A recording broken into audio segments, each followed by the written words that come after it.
สบายดีเห็นยังมาห้าไม่จ้องอีกแล้วฮะมาเที่ยวมาเลาะเฮ้ยอีน่าเป็นโทรศัพท์ซักแบตอยู่บ้านแกะแบตมันไปซักอยู่พุ่น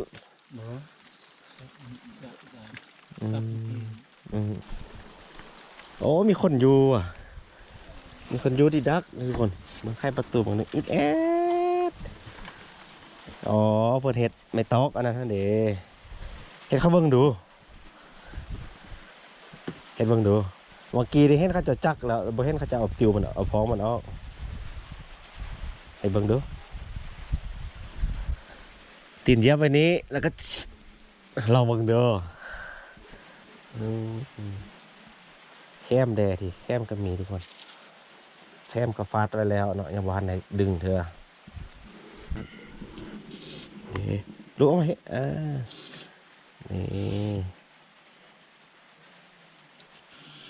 นี่โอ้เสียนคัก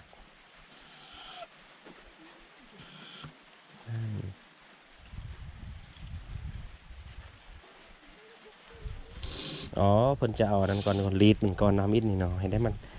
แตกก่อนบัดซ่องคนคอยเอาอันพื้นมันออกแล้วก็ลืมอีกตึมบัดหนึ่งนั่นจะเอาแต่ติ้วมันนะทุกคนนี่แล้วเพิ่นก็เอาไปซ่านซาดนะเอาไปตากแดดก่อนบ่ตากดนบ่จักมือ4-5 มื้อก็ได้แล้วเนาะ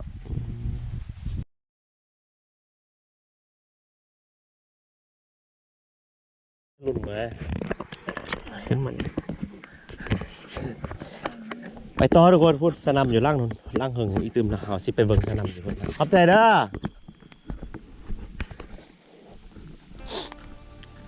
นี่ก็จะมีห้างขึ้นมานี้เนาะ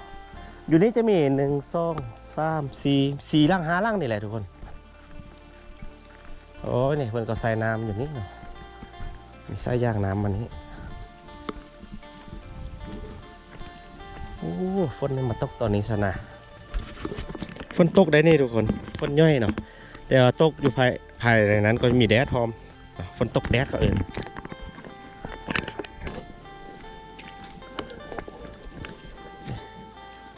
สนามหลังนั้นให้มันอยู่ผู้เดียวเนาะไปเมาเมื่อกี้แหละไปหายเมาเมื่อกี้นี่เขาเจ้าตีแคมเนาะจะปิดแคมเพราะว่าช่วงนี้เขาเจ้าเกี่ยมสิจุดไห้ที่ว่าเพิ่นเฮ็ดแล้วมาทางแล้วมาแล้วเนาะอยู่ร่วมกัน2 4 5 คนน้องกีเนาะลูกชายที่ว่าเอาเมียออกครอบเอาเงินมาแล้วเหลือแต่ลูกสาวคนนึงเอาผัวแล้วเนาะ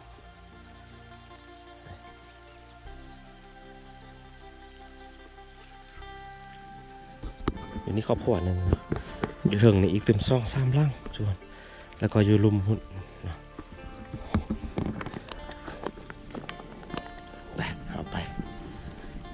ถึงนี้บนหนึ่งเราก็ชิเดินทางกลับแล้วคนฝนตกแล้วเนาะ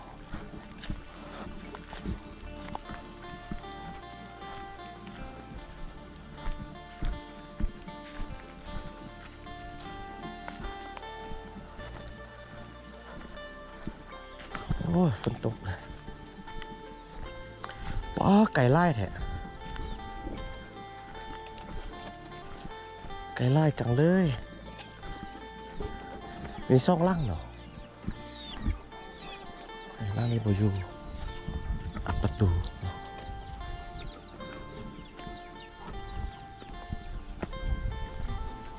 ล่างนี้อยู่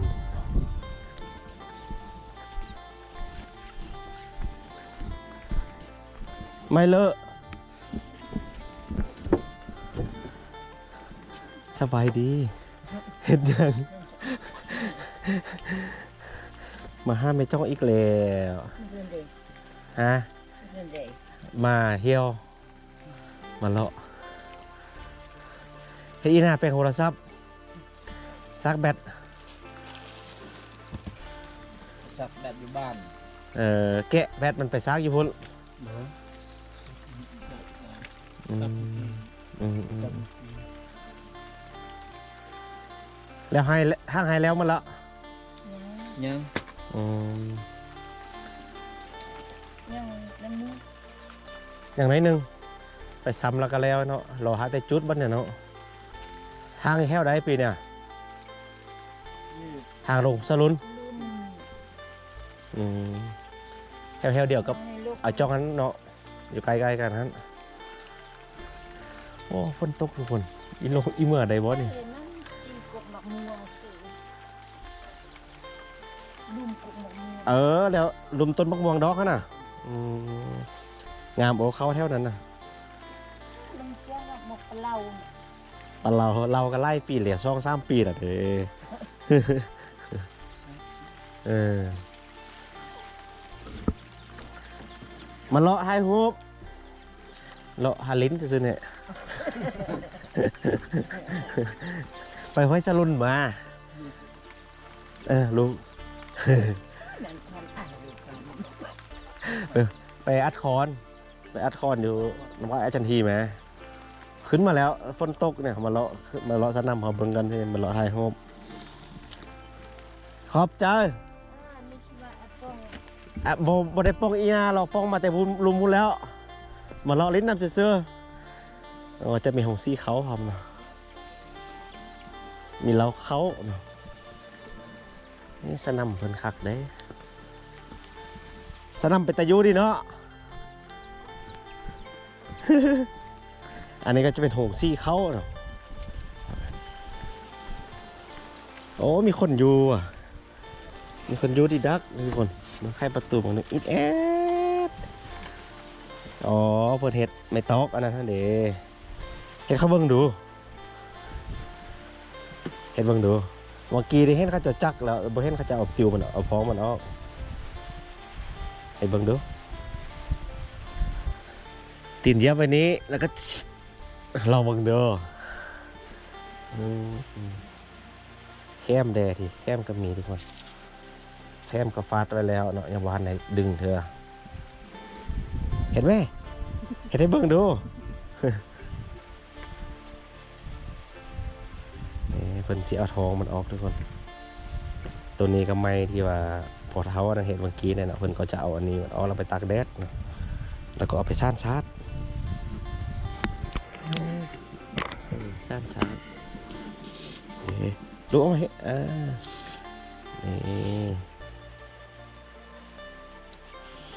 นี่โอ้เสียนคัก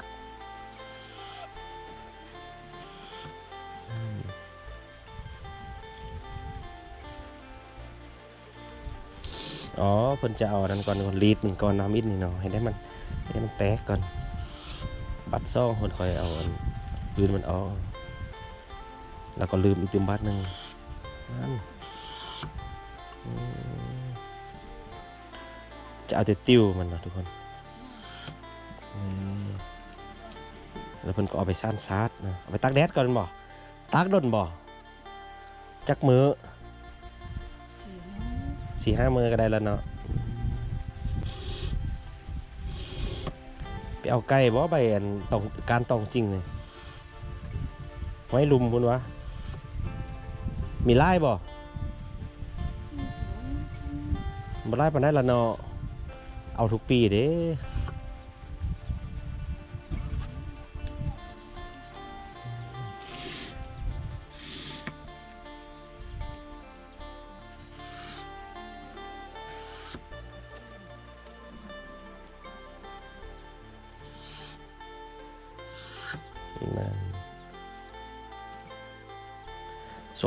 ช่วงทางไฮแล้วเพิ่นก็จะมาเฮ็ดอันนี้แหละทุกคนท่านซาดค่ายเนาะแล้วก็เอาแคมก็เป็นราคาคือกันนะดอกแคมเลยเฮ็ดอันนี้สั้นซาดค่ายพื้นหนึ่งก็แช่นหนึ่งแช่นปลายทุกคนลม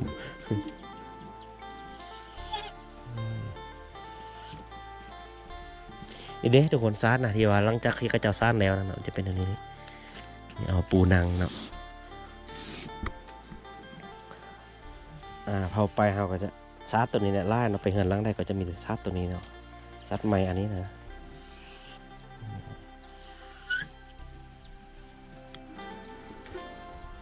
หนุ่มดีคักเนาะนี่เนาะ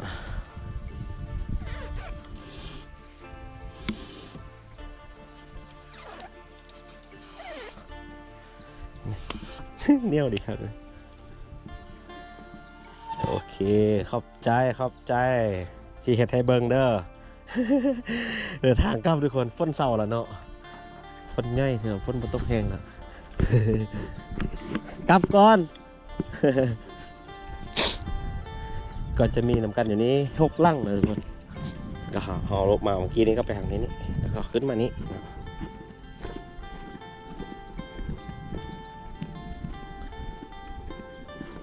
โอ้ไก่กินหมากขี้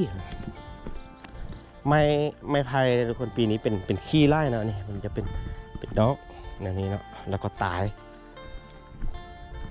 ไล่ได้ปีนี้นะ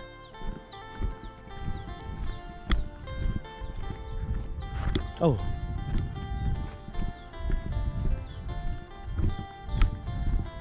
เอาก็จะลงมาบอลเมื่อกี้นี่แหละทุกคนเนาะตัวนี้ว่าเป็นยูแล้วทุกคนเนี่ยสนามตัวนี้หางมันละหัวแล้วเนาะ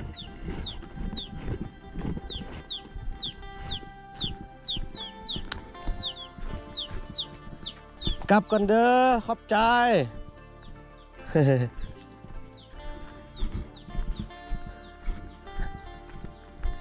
ยานฝนตกห้ามโอ้ลืมเป๊ะส่วนซ่องล่างมันมือน้ำบ่เฮกจะพาทุกคนขึ้นไปเบิ่งเนาะเขาจะอยู่กันซ่องล่างมือนี้บ่เฮกยานฝนตกห้ามหัวอีตื่นแดงเนาะ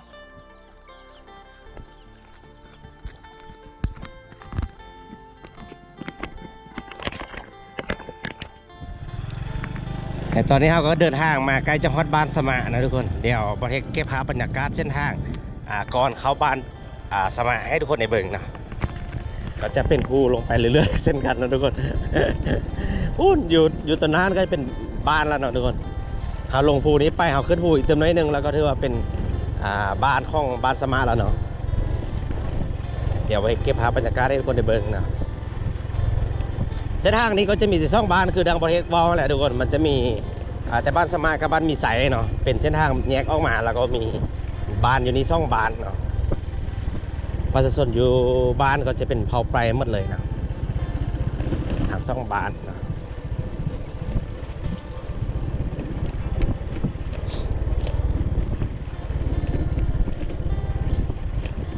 บ้านนี้บ่มีในที่เฮ็ดหน้านะทุกคนแต่ว่าบ้านมีไซมีในที่เฮ็ดหน้านะเป็นบ้านที่ว่ามีหน้าไล่ก็หมู่นะอยู่ใน21บ้านของเมืองไสสถานนี่นะเฉพาะบ้านมีไซเนาะแล้วก็เป็นบ้านที่ว่ามีชายแดนติดกับเมืองฮงซ่าแล้วก็เมืองไซยะเนาะส่วนบ้านสมานี่แมนมีชายแดนติดแต่บ้านติดแต่เมืองฮงซ่าทุกคนเนาะฮงซ่าก็คือเส้นทางเมืองนี้พี่เนาะก็คือบอนที่ว่าไปอัดคอนเมื่อเช้านี่เนาะที่ผ่านมาเมื่อกี้นี้เนาะแถวสนามห้อยสลุนถือว่ามีชายแดนติดกับเมืองฮงซ่าเนาะทุกคน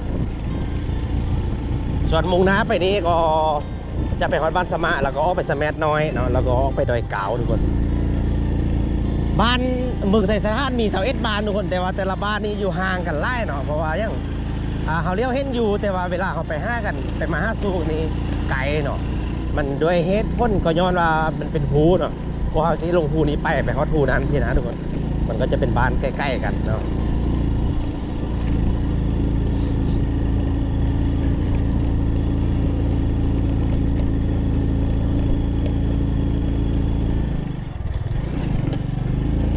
ส่วนโรงเรียน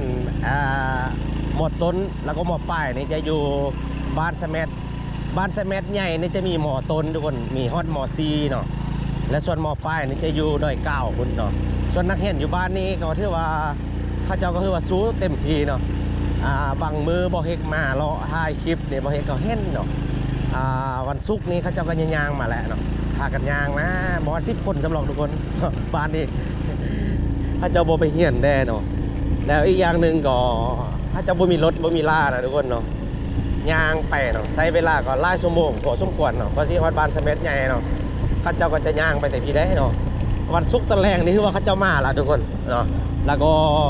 ตอนแรกวันอาทิตย์เขาเจ้าก็จะไปเนาะ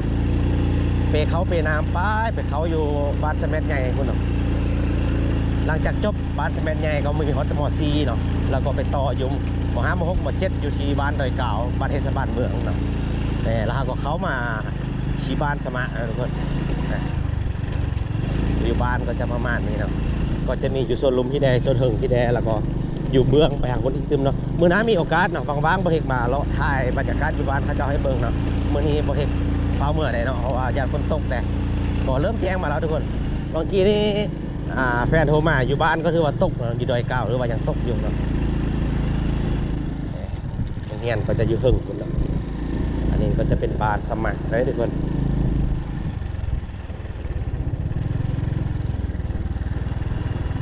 ทรงเฮือนเขาเจ้านี่คล้ายๆครับเฮือนของเผ่ามงนะทุกคนเพราะว่าก่อนหน้านั้นแถวๆนี้มีบ้านของเผ่ามงเนาะแล้วเขาเจ้าย้ายเอาไปเมื่อละนะตั้งแต่ตอนสมัยวังเปามาให้เขาเจ้าปลูกฟินให้บริเวณนี้นะเนาะบริเวณนี้คือว่าเป็นบ่อนปลูกฟินของวังเปานะทุกคนก่อนหน้านั้น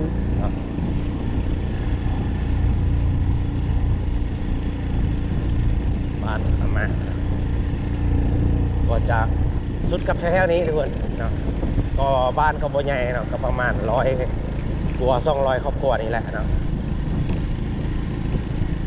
ก็จะถือว่าเมืองบนกับนี้นะเฉพาะบ้านสมัครนะส่วนทางขึ้นไปนี้ก็จะเป็นป่าใหญ่ได้ทุกคนเนาะเดี๋ยวประเทศเก็บภาพบรรยากาศให้เบิ่งเนาะประเทศก็จะแวะเอาใบตองกล้วยเนาะจะเอาไปมกป่าเนาะที่ว่าไปอัดคอนมาเนาะประเทศจะแวะเอาใบตองอยู่นั้นเนาะใบตองปลากล้วยข้าเจ้าก็ถือว่าหลายทุกคนแต่ว่าโมเป็นของคนปลูกเนาะมันเกิดขึ้นเองธรรมชาติทุกคนเนาะเป็นกล้วยธรรมชาติเนาะเป็นกล้วยปลาเดี๋ยวประเทศจะแวะเนาะเอาตองมันไปเฮ็ดห่อหมกนะทุกคนเอาจากบ้านมาก็เรียกว่าขึ้นภูอีกละเนาะว่างานน้ำเขาเจ้าใส่อยู่บ้านนี้จะอยู่แคมทางที่ว่าเขาสิขึ้นไปนี่แหละทุกคนเนาะมันมีน้ำซึมอยู่ฮั่นแล้วเขาเจ้าก็ไปเฮ็ดว่างานน้ำอยู่ฮั่นแล้วก็ดึงท่อย่างไปต่อมาเนาะนี่ก็คือเขาเห็นอยู่นี่ก็คือว่าเป็นท่อย่างที่ว่าต่อมาจากว่างานเพื่อว่าเอามาใส่อยู่ให้ในบ้านทุกคนเนาะ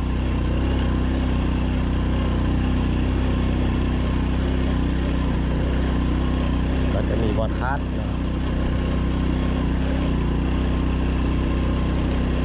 ขี่รถอยู่พี่ก็คือว่าอะไรทุกคนเรามีแต่ผูเลข 1เลข 2เลข 1เลข 2อยู่เนาะทางเพียง5 อย่างทุกคนเดินที่เจอทางเพียงอันนึงเนาะ